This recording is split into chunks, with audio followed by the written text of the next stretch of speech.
عرفہ کا ایک روزہ اگلے اور پچھلے سال کے ایک سال کے گناہوں کا کفارہ ہے، بہت بڑی فضیلت ہے۔ اور صحیح حدیث سے 9 ذی الحجہ کا روزہ ثابت ہے، اس میں 2 نہیں ملانا سنت ہے، کوئی ملا لے تو کوئی غلط بھی نہیں ہے، بلکہ پورا ہی 9 دنوں تک روزے رکھ لے تو بہت اچھی بات ہے۔ لیکن جیسے محرم میں ہم کرتے ہیں نا 9-10 محرم یا 10-11 محرم، تو ایسا ذی الحجہ میں نہیں ہے، صرف ایک روزہ بھی رکھ لیں گے 9 تاریخ کا تو سنت ادا ہو جائے گی۔ کیا 9 ذی الحجہ کا روزہ سعودیہ کے حساب سے ہوگا؟ 9 ذی الحجہ کا روزہ سعودیہ کے حساب سے رکھیں یا پاکستان کی 9 تاریخ کے حساب سے؟ شمائلہ صاحبہ کراچی سے۔ دیکھیں جتنی بھی عبادتیں جن کا کسی دن یا وقت سے تعلق ہے وہ اسی ملک کے وقت کے حساب سے ہوں گی۔ ہماری عید الفطر ہمارے چاند کے حساب سے، ہماری عصر کی نماز یہاں جب عصر کا وقت داخل ہوگا، ہمارے ایام نہر جب یہاں 10 ذی الحجہ ہوگی، تو یہ کیسے ممکن ہے کہ ہمارا عرفہ ان کے حساب سے ہو؟ تو ہمارا عرفہ ہمارے یوم عرفہ کے حساب سے ہوگا 9 تاریخ کو۔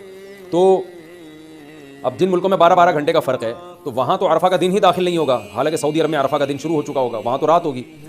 تو اس لیے جو 9 تاریخ کی فضیلت ہے نا وہ اس ملک کے حساب سے جب 9 ذی الحجہ ہوگی، تو اس لیے کیونکہ جتنی بھی عبادتیں ہیں نا جن کا کوئی وقت کے ساتھ تعلق ہے تو وقت ان کے لیے ظرف یا معیار ہوتا ہے، یہ فقہ کی اصطلاح ہے۔ تو ظرف یا معیار یعنی سبب ہوتا ہے ان کے لیے، تو جب وہ سبب پایا جائے گا تو عبادت متوجہ ہوگی۔ تو سبب جس ملک میں جو تاریخ ہے وہی اس کا سبب ہے۔ جیسے فجر کا وقت جب یہاں داخل ہوگا تو یہاں فجر کا ہوگا، سعودیہ کے حساب سے ہم نہیں چلیں گے، ظہر یہاں کے حساب سے، عصر یہاں کے حساب سے، تو عیدین یہاں کے حساب سے، رمضان یہاں کے حساب سے، تو عرفہ بھی یہیں کے حساب سے، لیلۃ القدر بھی یہیں کے حساب سے ہوگی، ہر چیز یہیں کے حساب سے ہوگی۔ پھر 9 ذی الحجہ کے روزے کی فضیلت، کیا یوم عرفہ کا روزہ رکھنا کسی حدیث سے ثابت ہے؟ نیز عرفہ کا ایک روزہ رکھنا سنت ہے یا 2؟ حبیب خان سعودی عرب سے، جی صحیح حدیث سے ثابت ہے عرفہ کا روزہ۔ آپ صلی اللہ علیہ وسلم نے فرمایا مجھے امید ہے کہ جو یوم عرفہ کا روزہ رکھے گا تو یہ ایک دن کا روزہ 1 سال پچھلے اور 1 سال اگلے گناہوں کا کفارہ بن جائے گا۔ علماء کہتے ہیں اس سے صغیرہ گناہ مراد ہوتے ہیں، کبیرہ مراد نہیں ہوتے۔ تو یہ بہت بڑی فضیلت ہے، اس لیے عرفہ کے روزے کا اہتمام کرنا چاہیے۔ عید کتنے دن ہوتی ہے؟ 1 دن یا 3 دن؟ عید الفطر اور عید الاضحیٰ ایک دن ہوتی ہے یا 3 دن؟ زوجہ منصور کڑک سے۔ کرک ہے یا پتہ نہیں کڑک ہے، کرک ہے میرا خیال ہے، کے پی کے میں کرک۔ عید الفطر 1 دن کی ہوتی ہے اور عید الاضحیٰ میں جو قربانی کے دن ہے وہ 3 دن ہے، تو اس لحاظ سے ان 3 دنوں کو عید کا دن کہا جاتا ہے۔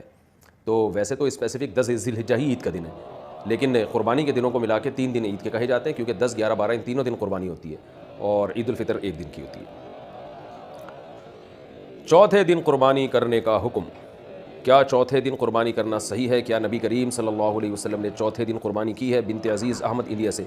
کسی صحیح حدیث سے ثابت نہیں ہے کہ آپ صلی اللہ علیہ وسلم نے چوتھے دن قربانی کی ہے یا چوتھے دن قربانی کا حکم دیا، کوئی صحیح حدیث اس بارے میں موجود نہیں ہے، اور اس کے برخلاف صحابہ کرام کے کثیر تعداد میں صحیح سند سے فتاویٰ موجود ہیں جن میں ہے کہ قربانی کے دن صرف 3 ہیں، 10، 11، 12۔ تو تواتر سے صحابہ کرام سے یہ بات ثابت ہے، اس لیے چوتھے دن اگر کوئی قربانی کرے گا تو اس کی قربانی کہ عرفہ کا ایک روزہ اگلے